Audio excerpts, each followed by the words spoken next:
With all investments, there are risks, and the house is no exception. We're going to talk today about just how safe your asset that is your house is. We'll talk about the 4 threats to the wealth in your house, and the first one may surprise you. Everybody thinks, well, appreciation, I want my house to appreciate, don't I? But it can actually be a threat when it comes to cash flows. As your home appreciates in value, your property taxes, your homeowner's insurance are going to go up. And depending on where you are, hopefully if you're working, your income's keeping up with that and it's not, you can absorb it fairly easily. But particularly if you're on a fixed income or something like that, it can become problematic.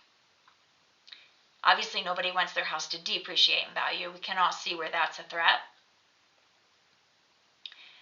Foreclosure, and this is always an interesting one when we talk about people, if perhaps you're wanting to pay off your house early, and you're doing it by making extra payments. If you lose your job and you can't make those payments, unfortunately, most lenders aren't going to say, well, it's okay, we know you've been paying us extra for the last 3 years, so we'll let you slide on some payments.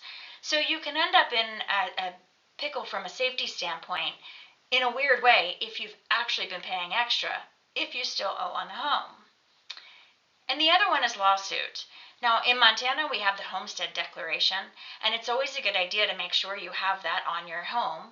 It helps protect your primary residence up to a certain amount of the value from creditor protect it from lawsuits. But again, this is an interesting one.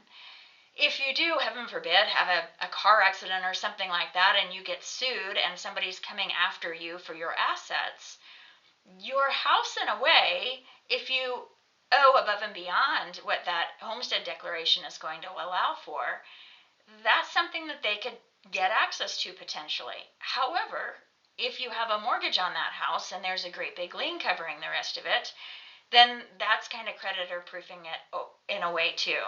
So I know it's kind of a bit of a strange thing to think about there, but there are a few times where you are safer with a mortgage on your house and safer by not paying extra each month.